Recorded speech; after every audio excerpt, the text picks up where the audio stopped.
Good morning and welcome to Friends of the Rouges, Rouge River Watershed Frog and Toad Survey Training Part 2. If you're new to the survey, we hope that you were able to attend the Part 1 training on February 11th that covered the background on frogs and toads. So as a new surveyor, you do need to have attended that training or watched the recordings from that we have now posted. Veteran surveyors, welcome. We hope this review of the survey protocol will be helpful, and we will be covering the new Survey 123 app if you want to submit your observations online. It's a really neat tool, so Sam will be covering that. So I am Sally Petrella, the monitoring manager at Friends of the Rouge, and I've been overseeing the survey since 2001. So I'd like to introduce Sue. You want to turn on your camera and introduce yourself? Good morning, everyone. This is Sue Thompson, a longtime Friends of the Rouge Frog and Toad surveyor and volunteer, and also on the Friends of the Rouge board of directors. And my day job is also working for Wayne County and doing a lot of water quality related stuff, and we'll be talking about some of that later on today. Thank you, Sue. And next I'd like to introduce Sam Davis. Good morning, everyone. Like Sally said, my name is Sam Davis. I am the education and monitoring assistant here with Friends of the Rouge. Been around since last March, so almost a year now.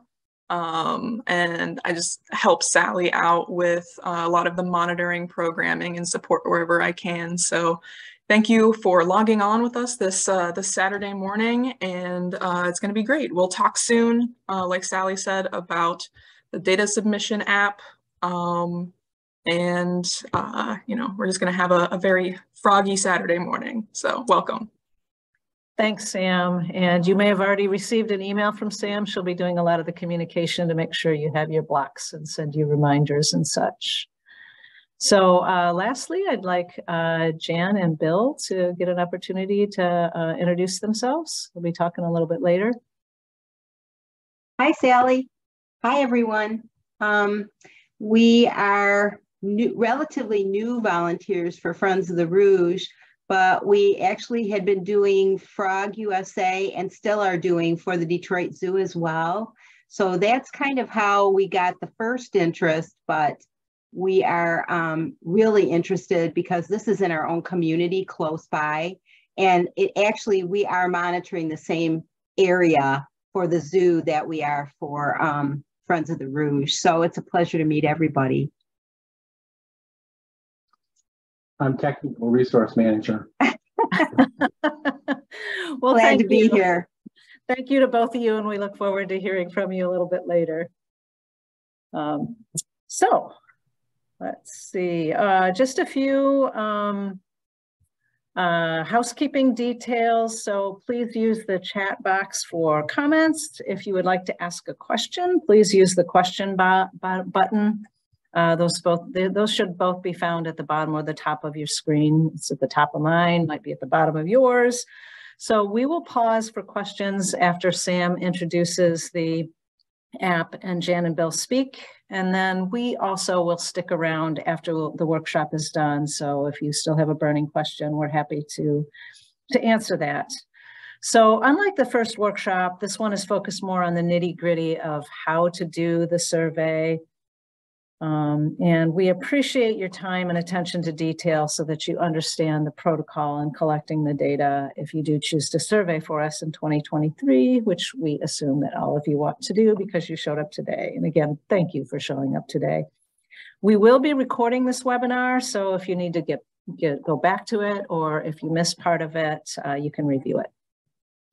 So Friends of the Rouge is a nonprofit organization that was started in 1986 and has been working ever since then to restore, enhance, and protect the Rouge River watershed through stewardship, education, and collaboration. And we do this through hands-on programs to clean up the river, to restore the watershed, which might mean planting native plants or installing a rain barrel or a rain garden, doing things on your property to improve stormwater, since 70 to 80% of the pollution in the Rouge comes from stormwater runoff. And then we also monitor the watershed for bugs, for fish, for aquatic plants. We've even been monitoring fish for PFAS contamination. And the monitoring includes this survey, which has been going on since 1998. This program is supported by the Herb Family Foundation, Bosch, Mercedes-Benz Financial Services, WM Waste Management, and the Michigan Association of Environmental Professionals, as well as by members and donors. And if you are not already a member of Friends of the Rouge, we highly encourage you to become a member and help to ensure that we can continue to offer programs like this. So, Friends of the Rouge started the survey in 1998 with two major goals. And, one is about the data. So to determine and map the distribution of frog and toad species that occur in the Rouge River watershed, because these frogs and toads are indicators of wetland and watershed health. And then secondly, to give residents of an urbanized watershed firsthand experience with the local wildlife. And participating in the survey means that you become a citizen scientist. So citizen science, in very simple terms, is public participation in scientific research. And this has been going on for a very, very long time. People might think that residents like you are unable to collect reliable data, and that is simply not the case. Residents like you have been responsible for many findings. If you think about the long history of people collecting data on birds, bird watchers were some of the first citizen scientists, and their data was used to document that birds are arriving earlier in the spring. Citizens tagging monarch butterflies actually led to the discovery that they migrate from the United States all the way to Mexico. We would not know this without the dedication of their time and careful attention to detail. So we greatly appreciate the hundreds of volunteers who've listened for and tracked calling frogs and toads in this area for 25 years. You've documented our 8 species and where they survive in the watershed. This data has led us to identify healthy and unhealthy areas. Surveyors have used the data to speak up in support of preserving wetlands, with data in hand to document their statements about the value of these wetlands. The data has been used to pinpoint sites for projects. One of our findings was that Hines Park along the Middle Rouge has a poor diversity of frogs and toads, and that has led to projects to create new wetlands, which you might even have driven by, seeing them in progress. So why do we focus on frogs and toads for this study?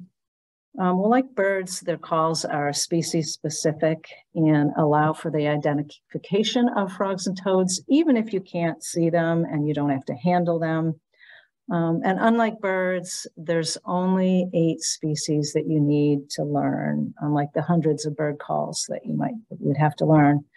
And then, amphibians are permanent residents in a given geographic location, being capable of only limited travel beyond the body of water from where they developed. So they're therefore likely to be indicative of local environmental conditions and habitats. And this is even more the case, given that their life cycles, including early developmental stages such as the eggs and the larvae, are intimately dependent on the quality of the aquatic environment. So when we started the survey in 1998, we examined other similar programs and took the parts of them that would fit with our urbanized watershed. The Wisconsin Department of Natural Resources was one of the very first to develop a roadside calling survey in the 1980s, which was then adopted by Michigan in the 1990s. Our survey protocol is similar, but visiting 10 stations along a route did not work in the Rouge, since in an urban watershed, our populations are small and scattered. Our survey is patterned more after the Marsh Monitoring Program, which is in Canada. but we don't focus specifically on marshes since that type of wetland is actually somewhat rare in the watershed. The mouth of the Rouge was once covered with marsh, but all of that is gone. So we survey all wetlands. And because wetlands are so scattered in the watershed, our survey is designed to focus on quarter square mile blocks within our 36 square mile townships. So if you own property, you may be familiar with the system and that we've divided the state into 36 square mile blocks that are townships. And in some cases like Livonia, the entire city is within a township. Other places like Northville and Plymouth share a township. Others, Canton is an entire township. And within those townships, we give you a section, actually a quarter of a section. And as a new surveyor, we ask you to do one block. You're welcome to do two if you would like. We do not recommend doing any more than that your first time, just because it takes a lot of time to do this. So unless you have a lot of free time, we do have a few surveyors like Cheryl who's on, or Sue, who do as many as 8 blocks. But that's something you'd want to think about kind of at a later date. So with your survey block, the idea is that you may survey different areas within that quarter square mile area, but all of your observations represent that one square on that block. And over the years, we have data from 978 of the possible 2,128 squares. That's most of the areas that are surveyable. If you look at this map on the east side, most of this is Detroit's really urbanized area, so we're not going to assign you blocks over there. One thing I do want to emphasize is we are asking you to go out there and listen, and we need you to track the times and the dates that you were out there, and we'll be talking about how to do that. But just because you don't hear anything does not mean that you have failed. That's just as important. This is a presence-absence survey, so we want to know areas where there's nothing calling as well as areas where there are species calling. So still keep it up even if you're not hearing anything. So as a surveyor, there's certain responsibilities that you take on. Number one is to understand the directions. Number two, once you go through this workshop and read all of the materials, please contact us with questions right away. Because these frogs will start calling. Like I said earlier, wood frogs have already started calling in one area. So this stuff is going to happen fast. So if you have a question or a problem, just let us know right away. You have my phone number and my email, Sam's email. Thirdly, conduct the survey in a safe, courteous, and ethical manner. Don't trespass on private property, get permission. We don't suggest bringing your dog out there with you unless you're in a really private area. They can really disturb the environment. And oftentimes people will have questions about what you're doing. So you can become ambassadors. Feel free to share the information. Give them, it's a great way to expose more people to learning about frogs and toads. You want to be consistent about following the survey procedures.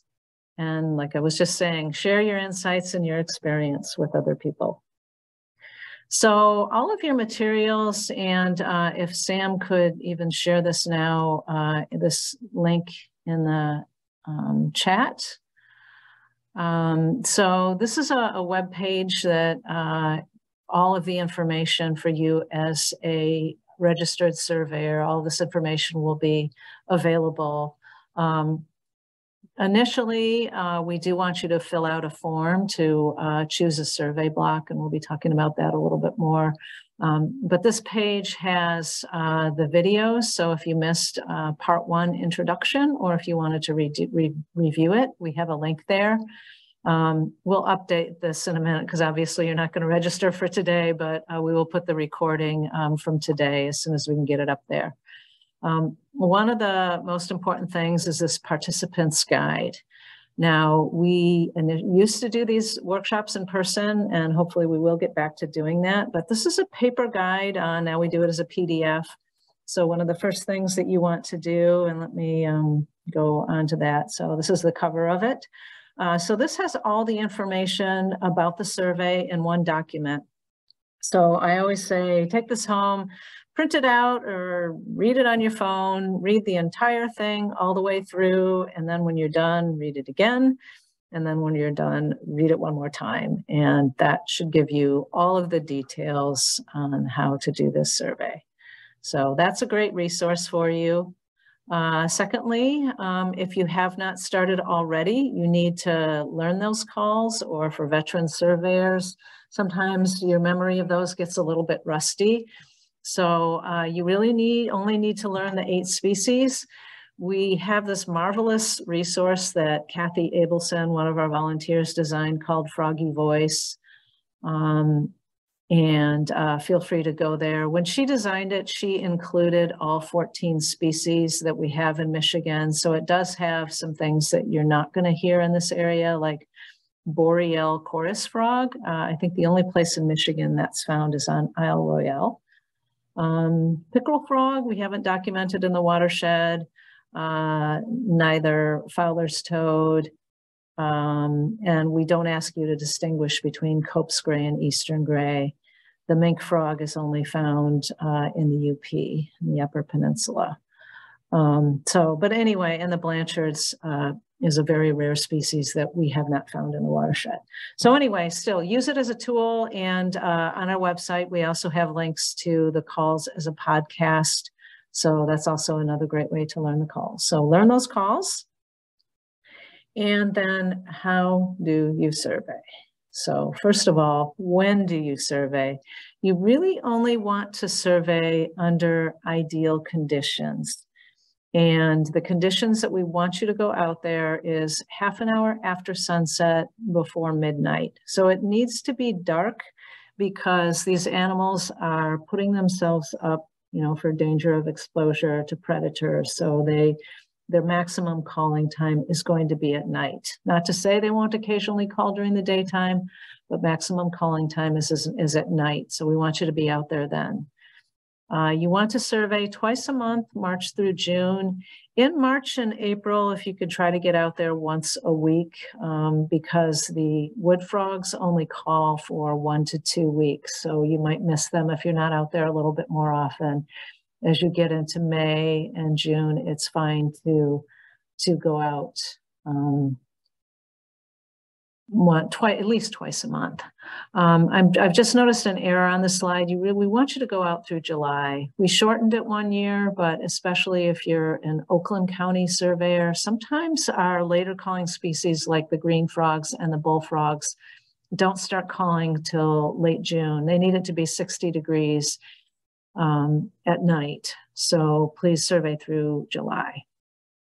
And then you only want to survey under the right weather conditions. So the temperature needs to be 46 degrees or warmer. So if you went out to survey today, what would I say to you? What are you doing out there? Those frogs are still frozen. So 46 degrees. And when you decide whether you're going out or not, I like to use different weather sites or listen to the radio. Even though the high might be 46 degrees, you're going out there at night. So it may take a while before it's warm enough to go out. Precipitation, light rain is perfect, but if there's storms, thunderstorms, we don't want you to be out there when it's dangerous. And also thunder and lightning and a lot of wind can just make it not a good situation. And then I mentioned wind. Wind is a really important thing. And on your forms, we have this Beaufort wind scale. We don't want you to be out there surveying if it's really windy, because like I said, those frogs are up out of the water calling. They don't want to dry out. So they're going to be less likely to call if it's really windy. And then secondly, wind can be very loud. And so you're gonna miss the calls.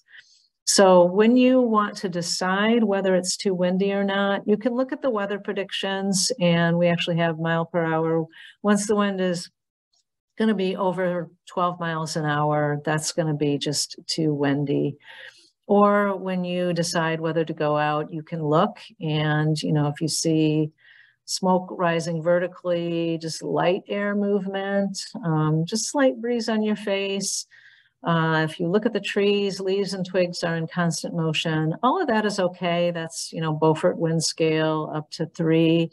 Once you get to the point where it's code 4 and you've got small branches moving, dust and loose paper flying around, you take your form out, it goes flying away. That is just too windy and you want to call it and say, I'm going to go out another night.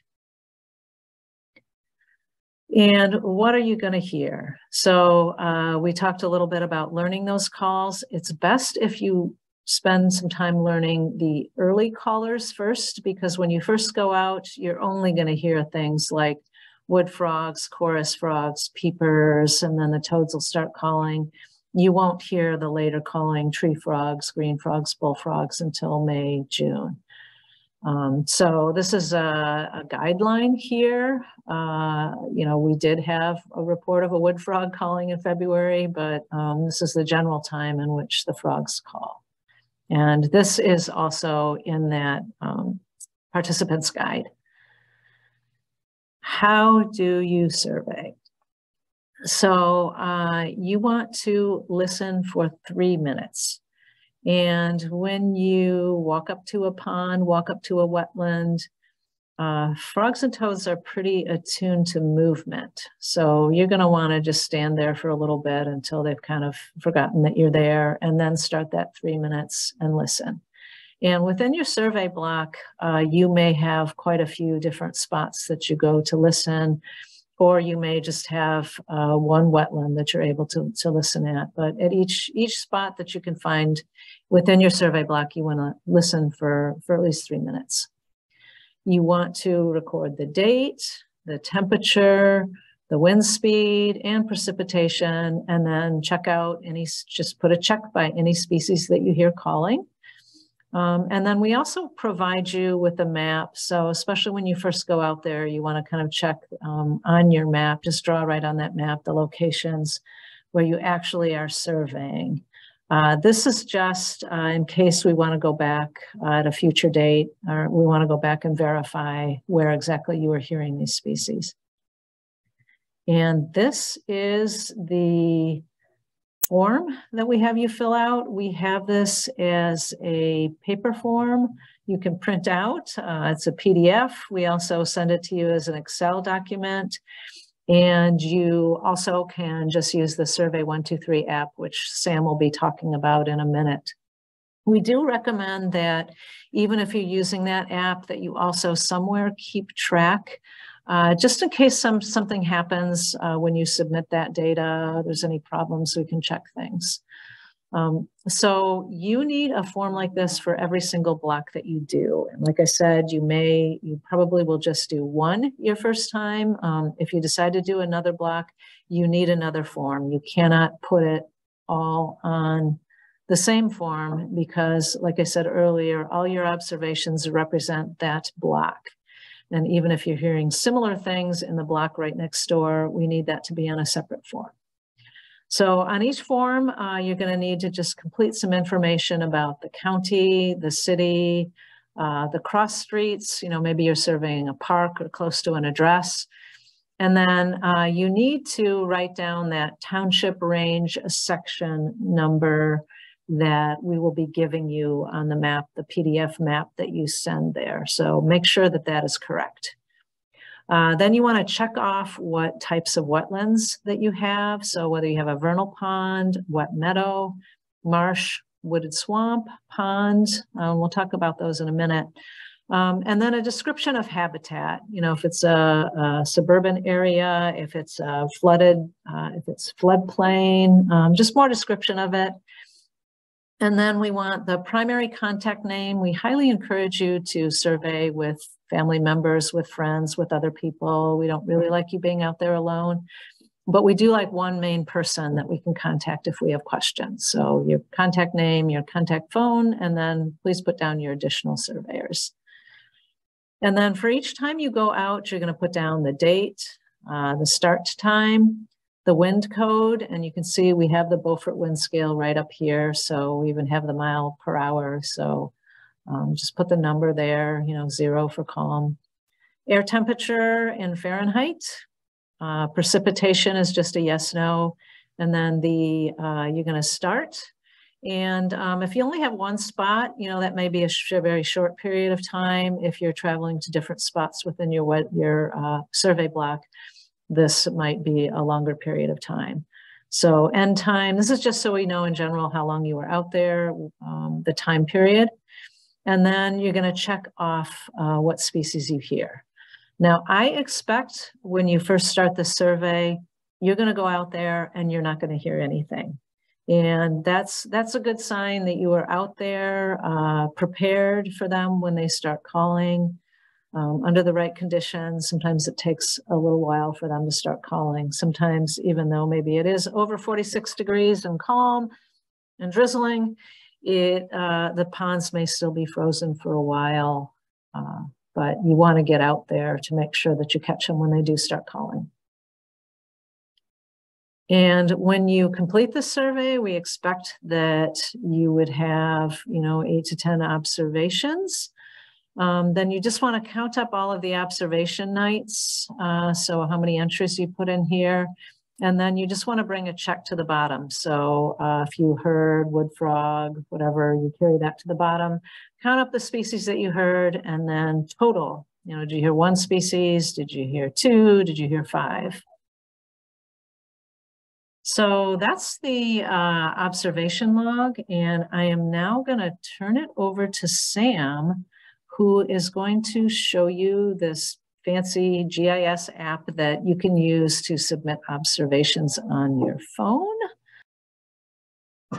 All right, so when you come onto the link that I will send after we are done with this little app presentation, it will bring you, it'll drop you right to this page right here. And these are the survey blocks in the Rouge River watershed, so exactly what you need. First thing you're going to do is you are going to find the block that you were making observations for. So, for example, say we're going to be making observations for Whispering Willows Golf Course right over here. Click on it, comes up with a little pop-up that has the code of your township, range, sector, for the blocks. You want to make sure that that is the block that you actually want to submit data for. If you accidentally, say you click on a block that's not exactly what you wanted to submit data, there isn't a way for you to go back and fix it. You will have to contact us, and we'll go in and we'll delete that data point to be re-entered correctly. But so once you have properly identified that this is the block that you want to submit for, go ahead and click this blue button. And it is going to drop you at a page that looks like this. It does take a couple seconds to load, so just be patient. We're going to, even when it comes up, there's still a little bit more that has to load. We're going to exercise our patient skills here, maybe. There we go. And it'll show up with the code that you will be submitting data for in red. Once again, make sure that that is what you want to be submitting data for. And then it'll show the block on a map here as well. Like Sally said earlier, when you have your paper map, go ahead and circle where you're going to be surveying, where your observations within that block are occurring. You do have the capability to move this little blue marker within your block to show where you've been standing. It's not super important for the maps or for the app, since we have those paper maps. But if you're really interested in telling us exactly where, then go for it. If you are moving this little blue marker around and it happens to be outside of this box, the map will turn red and it will not let you submit an observation for anything within this T1S R9E52 block. So it's just a little bit more assurance that you are submitting for what you want to submit for. If you are still within your survey area and you're doing this on your phone and it has GPS capabilities, you can use this little circle right here that kind of looks like a target. And as you can see, it's coming up as Find My Location. As long as your location settings are enabled for your phone, it will track exactly where you're at, and it'll drop that point to where you are standing. So it makes it a little bit easier, but so yeah, make sure the block is correct.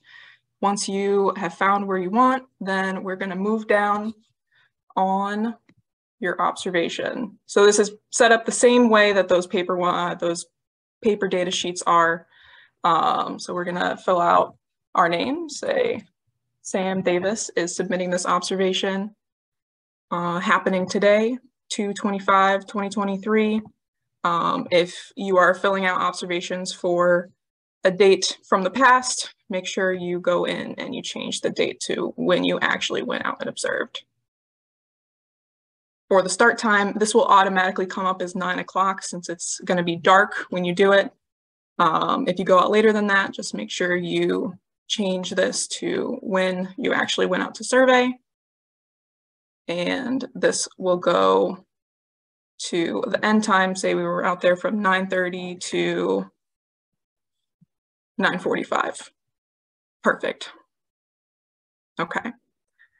Wind codes. As Sally was saying earlier, these are codes just to tell, how hard the wind is blowing, if it's to be within the parameters of the survey. The codes have to be from 0 to 3, which is 0 miles an hour to 12. Anything above that, it's outside the parameters. It's a little too windy, and come back later to survey. So when you get to this portion, whip out your phone or go to your handy dandy weather app and look at what the current wind speed is. If it is anywhere between 1 to 3 miles per hour, light air movement, 4 to 7, slight breeze, and so on and so forth. Once you have properly identified your code, we're going to say for this example purpose that it is 6 miles, the wind is blowing 6 miles an hour. So that falls within the code number 2, slight breeze. So you will go down here and your little drop box, and all of these options are listed here as well. So slight breeze right here, select that, and precipitation. If it is, you can still survey when it's raining. That's not a problem. We just want to know the conditions, what's happening when you are out there. So we're going to say that it's raining today. So yes or no, pretty easy. Moving on down, temperature. When you're looking at your wind codes on your weather app, just check the air temperature.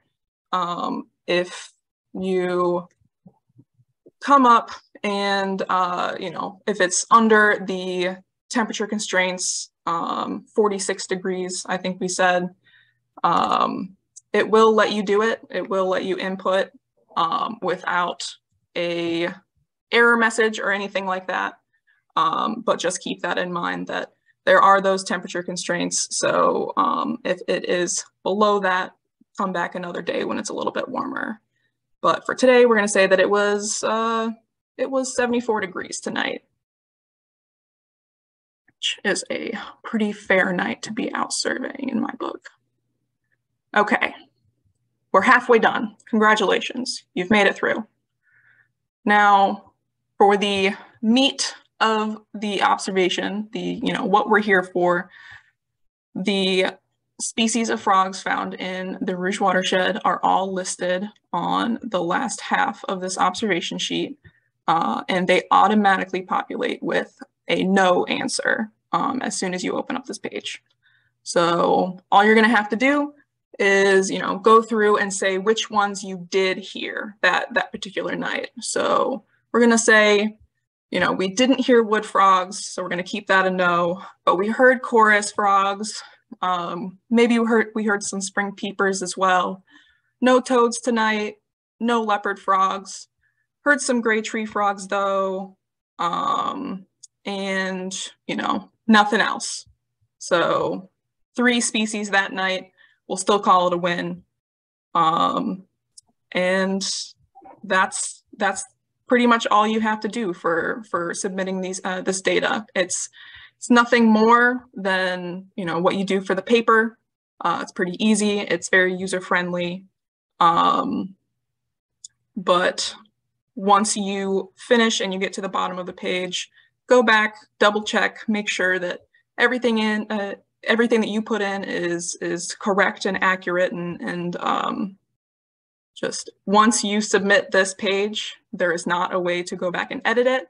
So if you accidentally submit a data point that you weren't ready to submit, or you realize you put in a typo, contact us, reach out to Sally or I, and we can go in and we can edit or just delete the point altogether, and so you can resubmit the accurate data. Okay, so once again, right before you see this submit button here, it asks you one more time, is this the block that you mean to submit data for? Yes, this is our block. It's not much, but it's ours, and we will submit. And comes up with this little page that, Friends of the Rouge, your observations were successfully submitted. Thank you. We're always thanking you. Thank you so much for participating. And that's it. That's all you have to do. If you have more than one observation block, then just go in again, click the link, or just exit out of this window, and it'll bring you back to the original page. Go to your new block, say we're going to be down here in Rotary Park, I think that is, yeah. And you do the whole thing again. Wash, rinse, and repeat. So I know that was a little fast, but does anyone have any questions on the app portion so far while I still have it up and we can go through it together? So Sam, it looks like there's a couple of questions about the app. The first question is from Larry, and he's saying, is there a way to save observation blocks as favorites? Unfortunately, no. This app does not allow you to, save things to a profile or anything like that, just because if we were to personalize it like that, where it just brings your own blocks up that you are assigned to, it would have to include login information, and just be more difficult logistically, both to create the app like that and also to for volunteers to put in the information. So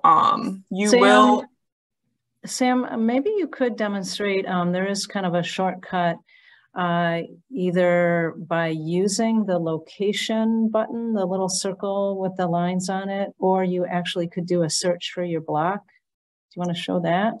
Yes. I don't know if that... So if you are still in or around your block, just like on the other map before that I showed you, this little circle button that looks like a target, as long as your location settings are allowing it on your device, you can press this and it will find where you are at. Even if you're not, at your block still, it might give you a little bit more spatial awareness as to, where you might find your block. I will not demonstrate it right now because I am not within the watershed and it wouldn't help us very much. And then you also have the capability to use your little handy dandy search button right here. It looks like a magnifying glass. And you can search by your block ID. So say we're going to do T1S R9E11. And it comes up right there. The spacing and everything for the blocks is a little bit finicky, and it is something to get used to if, you know, it's 11 characters. So if you have 3 and 3, like it is here, T1S R9E, then there is a space between those last two. But even if you get as far as T1S R9E, it will show up, at least the first couple. So. Great, Sam. And then there's another question from Michelle. Do you have a preference whether we submit via the app or via paper? And I guess I'll take that one. Well, I know Sam would really prefer that you do these online, because if you do these using this app, then we can directly import them into our database. If you don't, Sam spends a lot of time inputting them by hand into the system. So we really appreciate if you are capable of using the app. And then I don't know if it's the same question.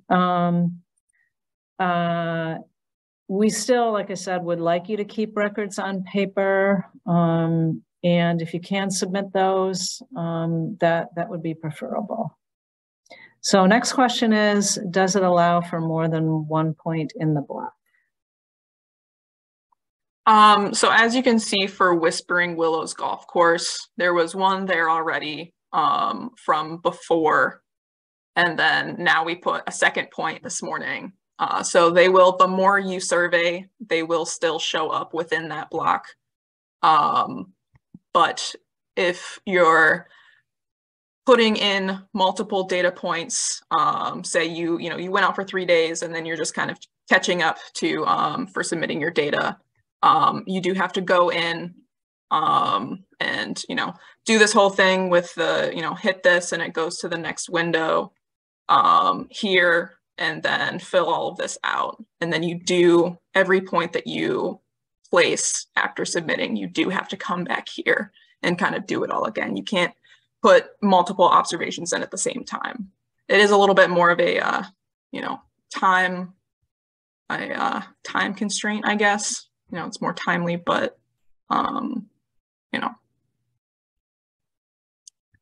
Yeah, so because of that, we would encourage you to combine your observations if you're observing in more than one place within your block. But if you are, going from one end of the block to the other and, you want to do one and then do another one, you can do it. It's just you're going to have to put all the information there again. Next question from Cheryl is, I don't know, we answered the one about 1 point in the one block. The other question from Cheryl is, why can't the surveyor delete the block if it was chosen incorrectly rather than have you fix it? Cheryl, that's a really good point. We have been working with somebody who helped design that, and we will look into that a little bit more. I also have asked him to try to change it so that when you're done submitting, that you have an option to hit a button that says submit another observation. So we will look into it. Right now you can't, but I agree it would be a nice fix. Next question from Carol is, if a block is already taken by a surveyor, will it show as unselectable? No, it will not. And there are some blocks that, you will have multiple surveyors surveying. We do try to spread them out as much as possible, but if there is a strong preference for that one block, then multiple people can put in different observations for that same block. Great, and I'm going to jump up to another couple questions that are more about the survey. One is from Deborah. When you talk about dark, would you define that as an hour after sunset? Our protocol, I'll take that one. Our protocol is half an hour after sunset to midnight. So that's the actual definition. And then George is asking if the temperature is within parameter when you leave for your block, 46, but it's 44 when you get there, should you still do the survey? That is up to you. We would like you to do at least 2 observations per month. First couple of weeks, every week, under the right conditions. So you can still put in an observation, but if you are not in the right conditions, we would ask you to go back and do another observation when conditions are okay.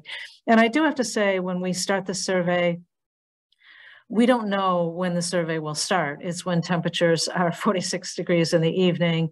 And there are some years when people provide observations in February. And there are quite a few years when people really are not able to do observations until April. So that's okay. Just, you know, try to get out there at the right time. And then last question here from Jacob is, when did you say we should be going out more than twice a week to hear the wood frog? And I guess I'll take that one too. You don't need to be going out more than twice a week. And I hope I didn't misspeak there. Once a week is fine. In the beginning of March into early April, once a week is best. You don't need to go out twice a week unless your observations are not being done under the ideal conditions. Then that's not really counted, but you can still put in your observations. Next up are Jan and Bill, and they're going to tell you a little bit. They're going to answer some questions that I gave them about what it is like to survey and their experience. And then they'll be open for some questions for you. So Jan and Bill, you are up. And you keep turning your camera off and on. So there you are. We see it. Good morning, everybody. We started this probably at my insistence a little bit. We have been Detroit Zoo volunteers for over 20 years, and they conducted a class for frog and toad observations and citizen science. And they also were offering, the first class they offered was butterflies. So I went to the butterfly class. I was really excited. I went out to Belle Isle and it was snowing like crazy and I wanted to do butterflies. Then I found out how very complex it is because of all the butterflies that there are. And because of time constraints, I was depressed and couldn't do it. So then they offered the Frog and Toads, Frog USA opportunity, and I couldn't believe it. I was so excited. So we started our time doing this with the Detroit Zoo, and we still do for them as well. But then I found out about the Friends of the Rouge, which was really exciting to us because it's so local, and we're in Plymouth, and the office for the Friends of the Rouge is now in the park right in downtown Plymouth, and it's close and local, and you feel like you really are making an impact in your own community and doing some citizen science and protecting your community by what you're doing. So we decided, yeah, we're going to do it. So last year we worked with Sally and the group, and we were able to come on board. We took the training classes, and so we just pulled that all in, and we're doing the same sites for both places. And so we're really excited to do this for everybody. We inherited the site kind of from one of our friends who's the head of Friends of Miller Woods, and she had done this surveying for the Friends of the Rouge 8, 9, 10 years ago, and she took us to about 4 or 5 sites around the far west side of Plymouth, and we thought Miller Woods would be a good place. Nothing. And she showed us Northridge Church has some ponds, some, but then we found one next to Country Club Village, and the first time I heard the peepers in full chorus, it was overwhelming. So we've kind of been hooked since then.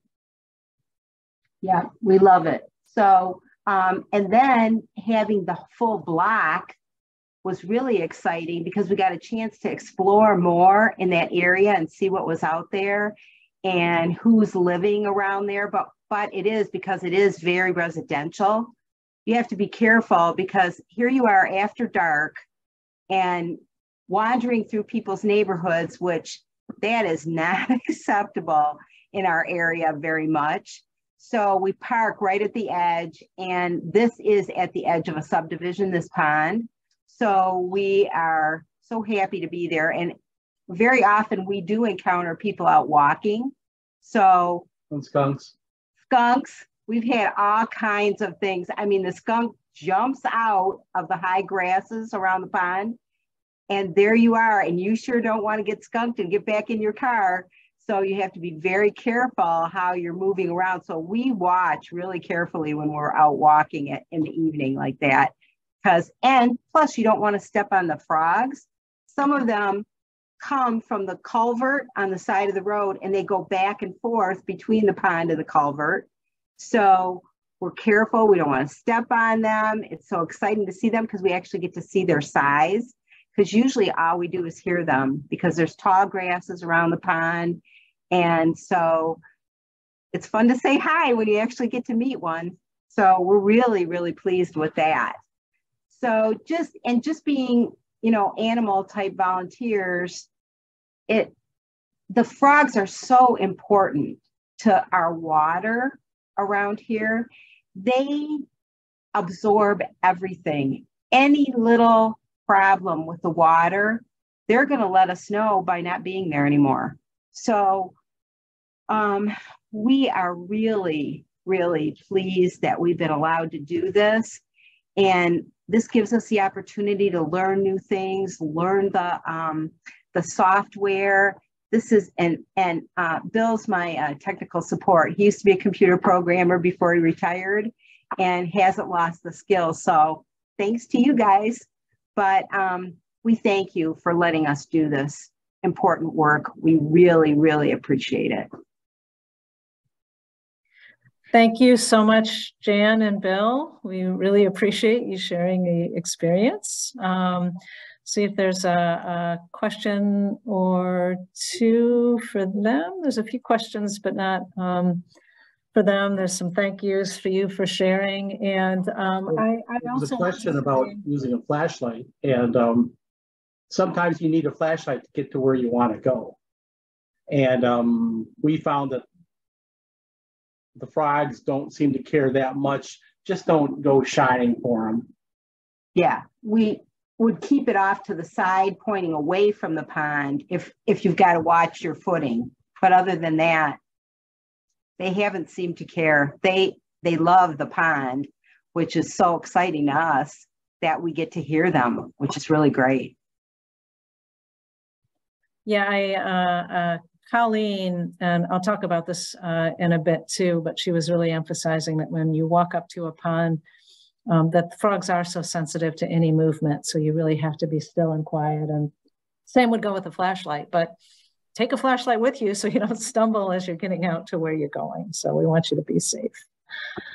Last thing I do want to say is, our wetlands, especially in the Plymouth, Northville, Novi area, Salem, Superior, there's a lot of development going on that's going to have a huge impact as we replace a lot of this open land and agricultural land with subdivisions and impervious surfaces. And if you are one of those, watching a wetland, we encourage you to become knowledgeable about some of our laws regarding development. I was really pleased to see Jan and Bill at a hearing in Plymouth Township for a proposal to put a racetrack in right along the Johnson Creek, one of the pristine parts of our watershed. It's really concerning.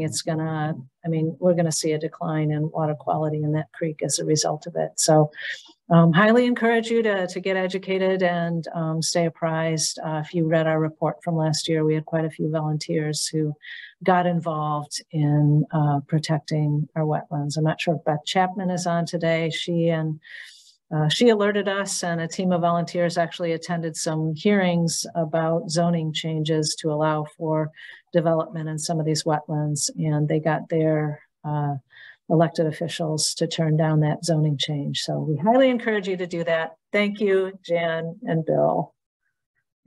Thanks for allowing us to speak. So in terms of choosing a block, especially for any of you who don't have a block yet, we sent you to a link, and we'll send it to you again to go to this map that shows all of our data. So I just clicked on it here, and this should bring up a map that shows you all of the data that we've collected since 1998, every block. And you can click in on a block. Let me just choose a random block. Let's see, this block right here. If you click on that block, it'll give you the block name, and then you can use this arrow to find out when it was surveyed. This one actually has not been surveyed recently, but when it was surveyed in 1998, they heard American toads, chorus frogs, and spring peepers, 3 species. Another block, let's look at this block right here. This one was surveyed in 2008 and 2007. They heard toads both years, bullfrogs, green frogs. In 2011, they heard spring peepers. So you can get that information. There's also a little bit of information about wetlands, which I'll be talking about in a minute. There's also blocks that have never been surveyed. This one right here has not ever been surveyed because there's no color to it. There's information about the wetlands there, but no observations.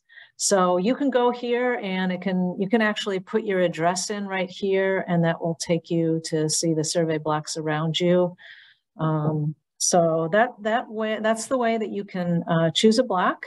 I'll go back to my presentation. Make sure I am in full screen. Okay, great. So that's the survey block. And then once you choose a survey block, for example, on my screen right here, this is T1S R7E section 16 quarter 4. And we will give you a map like this. And this map is that square. So laid over an aerial photo with a wetland layer on it. So we ask you to be responsible for everything within those yellow and black dotted lines. We make the map a little bit bigger just for reference, so you can see mile roads and such. So when you get your survey block, you want to look at this map and see all the wetlands. Now that wetland layer may or may not show all of the wetlands in your block. There might be additional ones. There might be ones that have been developed and are no longer there. So once you get your survey block, you want to go out during the day, drive around, walk around, find all of these wetlands, figure out the best locations that you can listen from so that when you go out there at night, you know where you're going. Some people listen from their backyard. Some people drive to a park. Some people listen on a walk. A little bit about the wetland designations. Some of them are straightforward and some of them are a little bit confusing. One is this wetland right here says forested. So that's going to be woods and probably vernal ponds, but it's forested. There's other things that might say unconsolidated bottom, and that just means an open pond.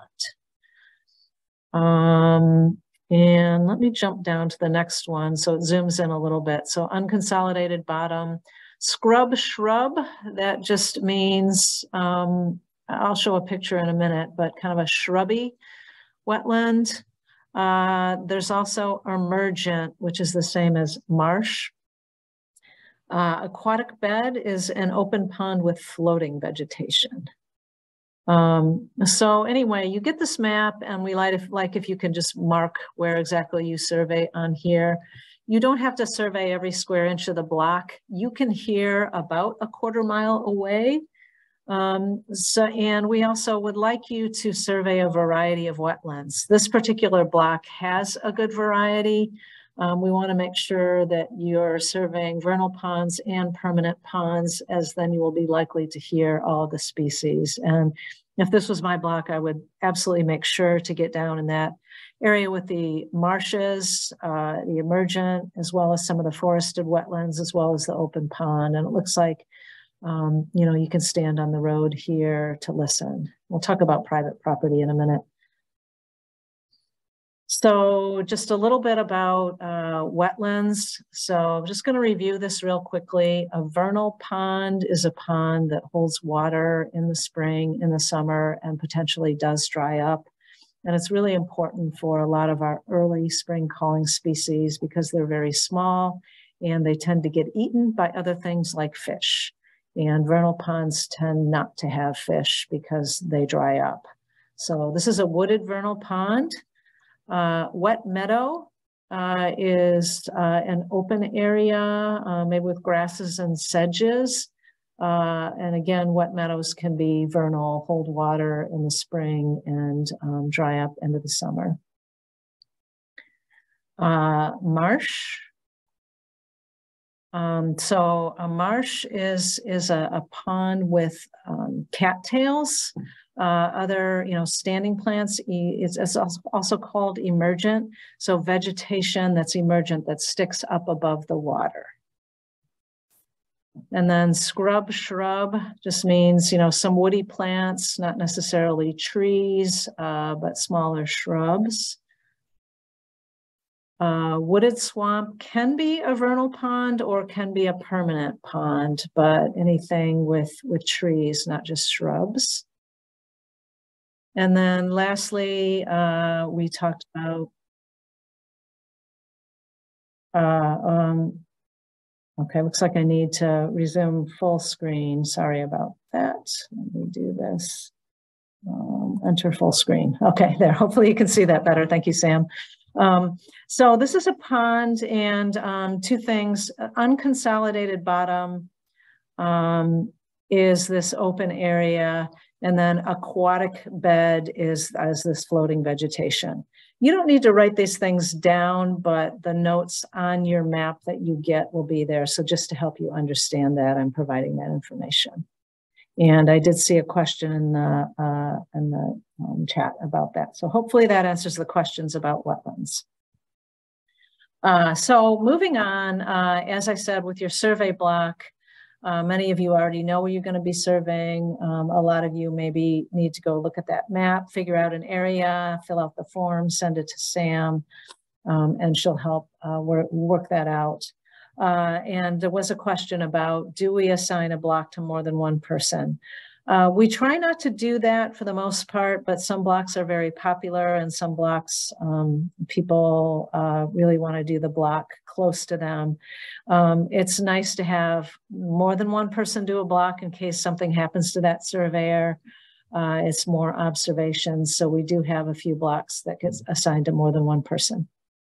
So anyway, as I mentioned, prior to the survey season, go visit that block, look for the different ponds, figure out where you can survey from, if you're driving there, where you're going to park, where you're going to walk. Next issue is private property. So you may have an area that you want to survey that's private property. Generally, if you're on a public road, you're fine. You can listen from a road, public park. If it's, say, homeowners association, condominium property, you may have to actually ask permission. And that runs the gamut. We have some people that are doing golf courses, some people that are doing parks that are closed. So if you have an area within your survey block that's private and you want to get in there and survey, you know, we ask that you kind of investigate it yourself, and then we are happy to help work with you to get permission letters, to contact property owners. We've worked out permission in golf courses, in parks. And, you know, some of our communities are a little sensitive about strangers walking around at night. So we also, sometimes it's best if you contact the police. In particular, if you're serving a Wayne County park, those parks are closed after dark. And so we actually notify the Wayne County Sheriff. And if you are serving within a Wayne County park, we will give them your name and we will ask you to send them an email or contact them when you're going to be out there surveying. We also have these car signs that we're happy to provide to you that you can put in your dashboard when you're out there surveying. It just makes you a little bit more legitimate. So just, again, don't trespass on property. We don't want anybody to get in trouble or get any parking tickets. So work with us on that. As far as going out in the field, you know, you want to be dressed comfortably. You know, there's never bad weather, just bad clothing. So if it's chilly, make sure to be dressed for that. Boots if it's muddy. Again, you don't have to find the animals, you just have to hear them, but walking around out there. Bring your observation logs, your maps, pencil, eraser, flashlight, and the cell phone. Again, this slideshow is a little bit dated because your cell phone can help with that Froggy app. If you're a new surveyor and you don't know those calls, you can check yourself. But also if you want to do the app in the field. And I did see a question that I don't think I properly answered. You can, you know, still, if you want to use that app, but you don't want to do it out in the field, you can just do it on your computer from your house. You just have to be careful that if you use that locator button, that it doesn't put you in the wrong area. Just make sure that it's in the correct survey block, and, you know, you're welcome to enter the data at a, you know, after you're all done surveying. Just a couple more things. You know, as a surveyor, we want you to be very thoughtful about these animals. Like I said, you only need to listen to them.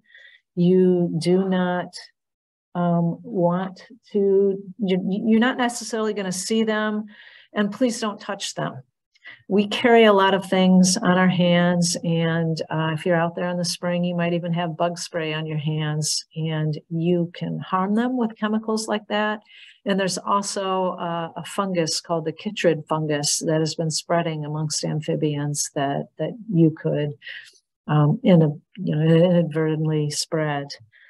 So when you're out there, just try to be quiet and unobtrusive. Try to observe the animals so that they are unaware of your presence, because your noise can really disturb them. Stand very quietly for a while and you'll hear them. And then also just thoughtfulness of the habitat. So try to avoid trampling the habitat. You know, marshes, grasslands, there's wildflowers. Damage to that habitat can affect all of the species. I don't think I need to say this to you, but don't leave any litter, and, you know, bring a garbage bag and pick it up if it's out there. If you're driving to your site, please, you know, stay in the parking lot, stay on established roads, don't go off-road. That driving off-road can cause damage to these fragile habitats that's, you know, can last for decades. And then, of course, be very careful with fire. Please don't smoke. And then, you know, lastly, use discretion in divulging information. We don't actually have any threatened or endangered species. And so we actually don't really give exact locations out, but, you know, just think about that. And then also, you know, we talked about this, but thoughtfulness of people. So obtain permission, and permission might be easy. You know, you might want to just survey an area from your neighbor's property. And usually if you just go talk to them, they'll be open and you can share information about the survey. They might even want to join you. If you do have permission and somebody's letting you in to survey, you know, think about their time if they have to be there, and be really thoughtful about that. Answer any questions about the survey with courtesy and respect. And, you know, if they have further questions that you can't answer, feel free to refer them to us. And just, you're a representative of Friends of the Rouge. So, behave in a manner that does justice to our organization. We've been around for more than 30 years doing this work, and we really appreciate you being good representatives of what we're trying to do.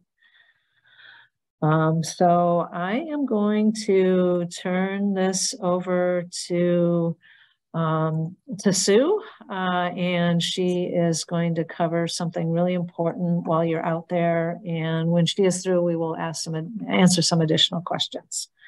So go ahead, Sue. Well, thank you, Sally. The next section of the training discusses recognizing and reporting illicit discharges. Since those of you who are volunteering, you're out in areas that possibly people don't visit all the time, and having eyes and ears out there to look for pollution sources to our watershed is very key, and that's where you come in is dedicated volunteers. Our state and local and federal agencies. I mean, there's we have people that are out there that are responsible for following up and looking for and preventing pollution. But the more eyes and ears that we have out there that are trained to look for and can identify issues going on and reporting those, that's so key to helping protect our watershed and also the wetlands and all the things that we've been talking about today. Friends of the Rouge, Frog and Toad volunteers, and also monitoring volunteers, all the Friends of the Rouge volunteers in general have been very key in reporting some pollution situations for agencies to follow up on. Some of the bug hunt teams have run into active illicit discharges going on and some spills, and reported those promptly and get those taken care of. So the next series of slides is going to introduce you to what some illicit discharges looks like, some examples, and then also how to report these. So next slide, please, Sally. Thank you. This is just a representation here. As we've talked a lot about wetlands in the coastal watersheds today. And these are things, as we live in the watershed, everywhere we do, we are impacted by water, whether we live on it or not. And this diagram shows that for those of you who live in areas where the storm sewers are separated and not combined, where everything is going to a sanitary sewer system, the storm drains there to the left of you there in the picture. Anything that's hitting that drain and draining off is going to carry pollutants or any materials that are in the stormwater snow melt that's collected in that drain, and then we'll take it directly out into a stream or river. And so those are things as humans we do want to do our best to prevent things from running off or pollutants to enter into our streams and rivers. As the cartoon says, to the folks that are washing the car upstream and where that soap and all the pollutants are hitting that storm drain, soap is for dishes and not for fishes, because we are trying to do our best to protect our citizens of our streams and rivers and wetlands. Next slide, please. Okay, here's some pictures, just some examples of some of the signs of illicit discharges or pollution that you may encounter just out in your everyday life, just driving around doing your usual stuff, and then also if you're actually out doing your frog and toad survey. And so these are things that are pollutants that do affect our waterways. So the one up in the top left will be particularly in the areas of the watershed that are not covered by sanitary sewers or have intermittent coverage. And so the wastewater from the home is collecting into a tank, which then the water collects the solids, and then the water is dispersed out through in a drainage field through some what's called the drainage tiles. things with septic systems, or which is called on-site sewage disposal systems, is they do need to be maintained on a regular basis to make sure they're working properly, because if they don't, then you'll run into situations like in the picture there where the wastewater is not being treated properly. It's up on the surface where you're seeing gray water and possibly some odor as well. And then some homeowners actually have direct discharges out where they put what's called a relief pipe into the septic field, which will go out to a ditch or stream or river to relieve the field, so they're not getting back up in the house. Typically, these systems are pretty expensive to replace, so that's something some homeowners have done just to avoid the whole thing, not thinking of the water quality aspect. The one to the top right, when you see the chocolate colored water, which may be going on today with some of the melt and all the craziness with the weather that we've had, is soil erosion.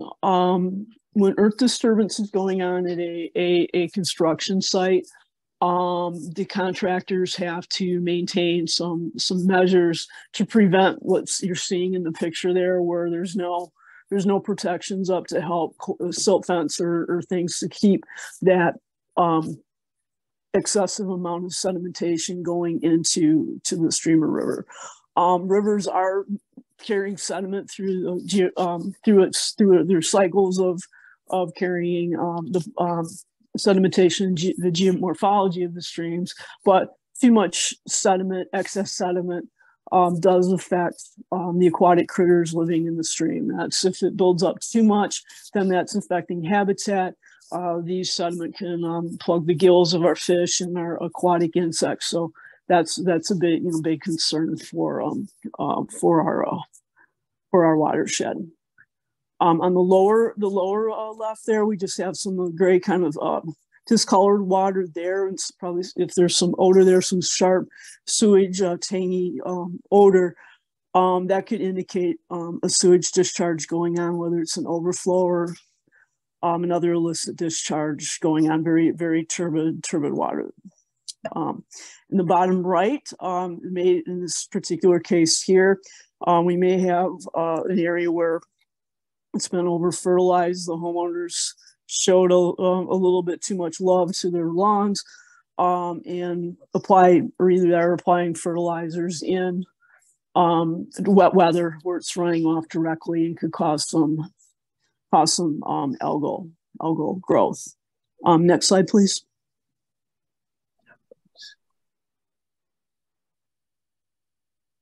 And here's just some other examples of some of what's called illicit discharges, and then also illicit connections. But up in the upper left of the slide, you see the famous rainbow sheen that would be associated with the petroleum or fuel discharge. Floats on the top of the surface, and you see it out in this particular situation where it's in the river itself. So it's pretty distinctive. And then also on the other side is that you could have what's called illicit connections, which are fixtures within a building that are not hooked up to drain to the sanitary sewer. So they're ending up going out directly into a stream or river or into a storm sewer, into an outfall going out to the river, which you see in that picture there. Wayne County has tested many buildings over its in the last 30 some odd years. And actually it's surprising how many buildings we actually do find that do have illicit connections, where it's either like pour drains are the most common type illicit connection, but also we've found buildings that the whole building or a portion of the building, depending on its age and how, if it's been added on, we've actually found buildings that are connected to the storm sewer. Also, you can see in areas where there is the sewerage coverage there could be surcharges that occur in the sewer line and will actually back up the sewer. And you can actually see kind of that gray, ugly mess with toilet paper and things that happen when there's a blockage in the sewer or something happens where it does back up. In the bottom right, we just see possibly a fish kill. Fish kills can occur by natural circumstances, especially in the wintertime, if we've had really cold winter where we've had a lot of ice and the fish don't have enough oxygen to survive during the winter months, you know, then when everything melts, there could be some fish that didn't survive. And then also in the case of gizzards, shad, their temperature change range is very, very limited. So there'll be a die off with them if the temperature changes fairly quickly. A fish kill could also indicate there could be some pollutants that have affected the lake or stream or river. So those are things just to kind of keep in mind as examples. Next slide, please, Sally.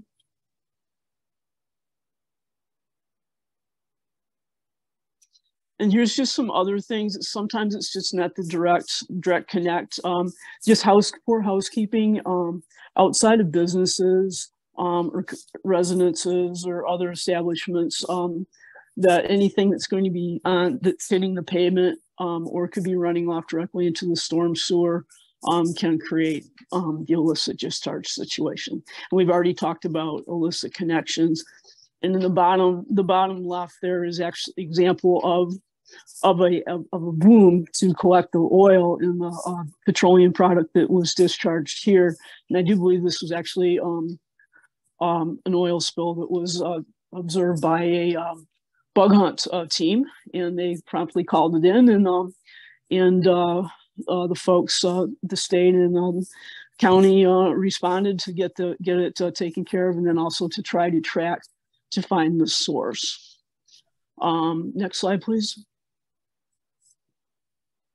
Okay, we showed you a lot of pictures there, and the things to report is just basically a summary of the pictures that we just showed. If you're seeing, you're seeing a spill going on, or even some evidence of dumping, the sewage we saw in the pictures of the failing septic systems or the SS sanitary sewer overflows, dead fish, the septic systems leaking, or even when you see a construction site that doesn't have the proper soil erosion controls, and then any poor housekeeping issues there. Next slide, please. Okay, we don't expect you to approach someone. If you're seeing someone actively dumping, please do not approach them and say stop. Please, back out and just take the information of where you are, take some pictures if you can safely, but call it into the 911, to report it, let the police handle it rather than try to take on create a contentious situation. Also, our county agencies and communities have what's called stormwater permits. So there is some obligation and some to follow up and to look at these particular types of instances. And so the numbers on there, typically we have these, Eagle has 24/7 coverage, so that's the biggest number there. But also our 3 counties on the bottom there also have people that go out to do responses, and sometimes depending on what jurisdiction it is, it will get referred to the local community or the county. So those numbers are on the bottom there for you, depending on what county you live in or where you're at if you were to see something. But again, don't hesitate. If you think something's going on, please reach out, or call Sally if you're not sure, or email Sally or Sam. And I'm actually one of the people in my position with the county. If you were to have something happen in Wayne County, I mean, one of the persons that would be going out and taking a look at something. So again, we appreciate just extra eyes and ears out there to help protect our water resources. So thank you. I just want to give a big thank you to Sue for presenting that. The stuff is not all that pleasant to talk about, but honestly, you as volunteers are going to be in places that nobody else gets to, and our volunteers have been responsible for finding and reporting so many situations like this. It still happens. And a big thank you to Sue, who, you know, actually goes and investigates a lot of these things. We're really lucky to have her doing that and other people that are out there watching the watershed. So again, call those numbers, or, you know, feel free to contact us if you just are not sure what to do. So we are almost at time, so I'm going to just go through the next steps, and then I know there's a lot of comments and questions, including some for Sue, that I'll let Sam kind of bring up all those questions and comments. But I just wanted to, I know a few of you need to leave right away, so just to follow up, your next steps are, number one, to download your materials. And Sam sent you a link, plus we'll send you some emails with the link. If you don't have a survey block already, take a look at that map and then fill out the form to request it. Make sure you download that participants guide, read the entire thing 2 or 3 times, learn the calls or review the calls if you're a veteran. And then Sam will be doing her best to get your maps and your forms out to you as quickly as possible. As soon as you get those, you want to go visit that site during the day, figure out all the places you'll be listening. And then once you're all set, you're going to want to visit your site at least once a week in March, early April, and then at least twice a month through July. And then your data is due at the end of July. Really try to get it to us by the middle of August. To be successful at this survey, you need to understand your instructions, locate your survey block, and then survey under those optimal conditions for temperature, wind, and precipitation. So thank you so much for signing up for this survey, for taking the time to do this. For those of you new to the survey, this will open up a whole new world, learning those calls and being out there, listening to the frogs and toads, and they really need our help. So getting involved like this will make a true difference. So thank you for that. I am going to do a stop share now, and we will open it up to questions. So Sam, do you want to take the questions? Please put your questions in question and answer. I think there's some other things in chat that you might want to respond to. Yes, so we have one for Sue, and then we'll follow up with the rest with you, Sally. The question for Sue is from Nina. How do you tell if a pipe is illicit or not? For example, a pipe from a parking lot.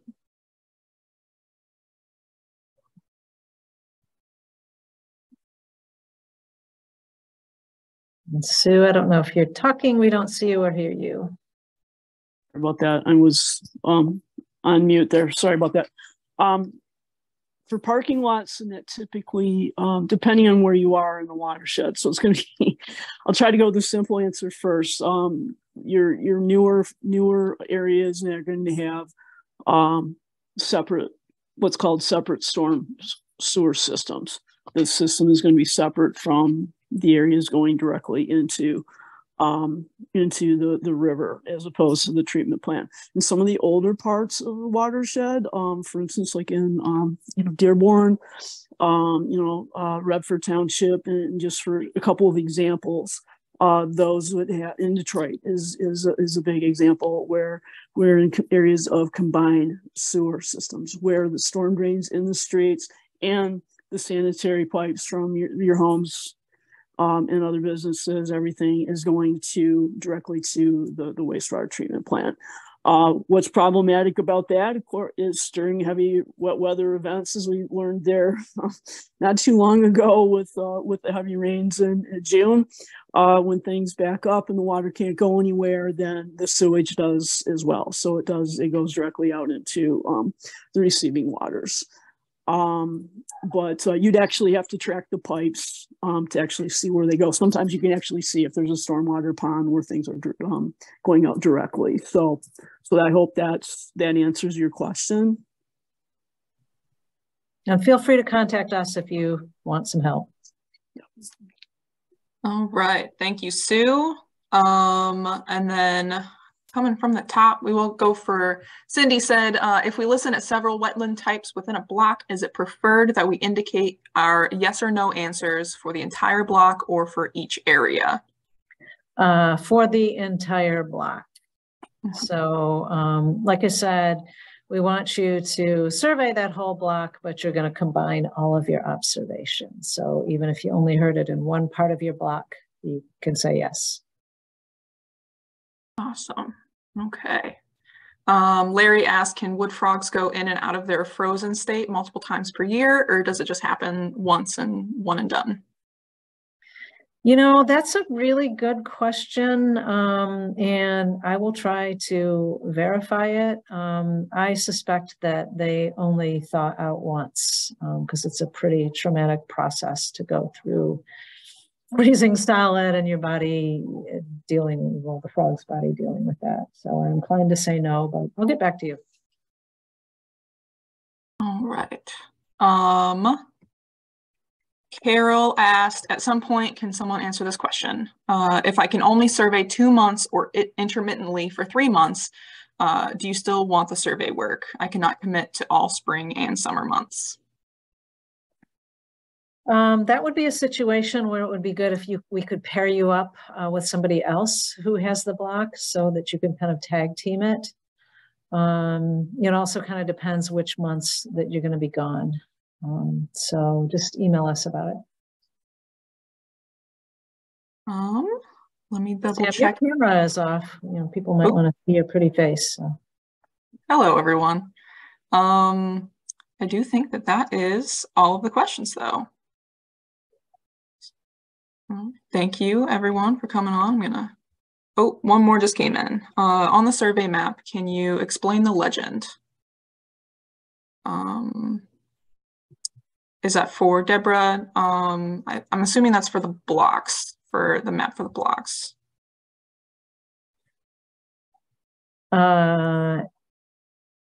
Yeah, I can.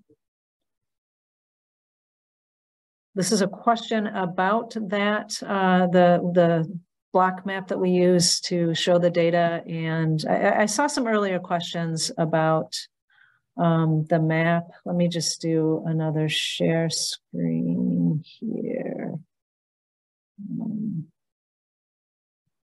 Okay, so survey block map. Can you repeat the question, Sam? I know that there was one question about the color coding, and the color coding refers to how many species was there. I think we do need to make this more transparent. But it's, you know, whether they heard 0, 1, 2, 3, 4, 5, 6, 7, 8 species. That's the color coding. Yes, I do think that that reflects the question being asked. They were just asking about, you know, can you explain the legend, which, you know, the species, the darker it is, the more species were found.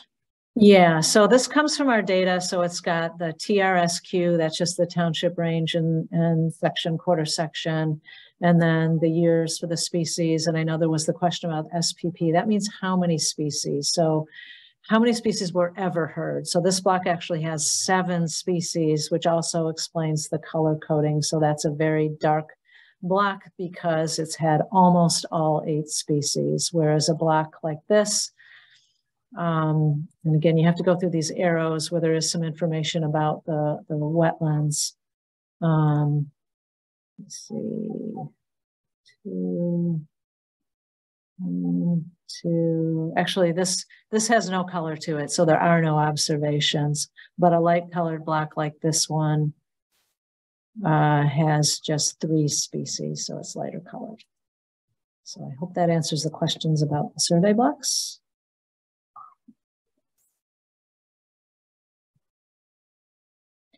I know people are asking again, yes, this presentation will be available. We've recorded it. Yes, and somebody still is asking, Deborah was still asking about FT 98. That's just Frog and Toad 1998 to 2022. Actually, Deborah, we could unmute you, Deborah, if you want to, if we're asking your question. And again, everybody else, unless you have any questions, feel free to go on about your day. But if you did have questions related to what Deborah is asking. Let me see. Oh, okay. Deborah says that's all clear now. Oh, Sally, I just have one more point for volunteers. That the IDEP tip card is part of the packet that you have for the surveyors that you'll get when you start reviewing materials. So that way you can actually have it with you, or refer to it to have it with you with the numbers and some of the example pictures that would be helpful to you when you're out surveying. Thank you. And thank you, Sally, for having me on as a panelist. I really appreciate being able to come on. Thank you, Sue. And I don't know if I said this before, but Sue surveys 8 blocks too. So she's a very experienced long-term surveyor. Appreciate her collecting all that data. Just a few other things. We do have a group listen scheduled in late April at West Bloomfield Woods Nature Preserve. It's an opportunity to come out to a spot where there's a lot of species calling and practice your skills and talk to other surveyors.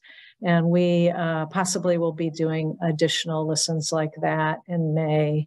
We're putting in for some funding with Save the Frogs to do that. So we will send you that information.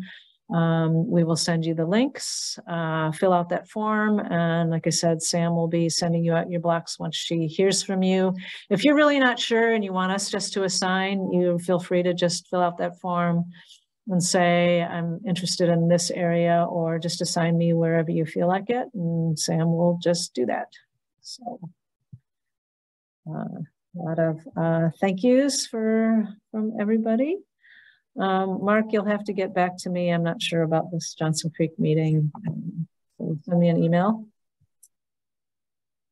Okay, well, if there aren't any other questions, thank you, all of you, for becoming or being once again a citizen scientist for the Rouge. Thank you for your time. I hope you have a lot of fun with this survey, and I hope that you hear a whole lot of frogs. I hope that we all do. So thanks, everybody. Enjoy the weekend.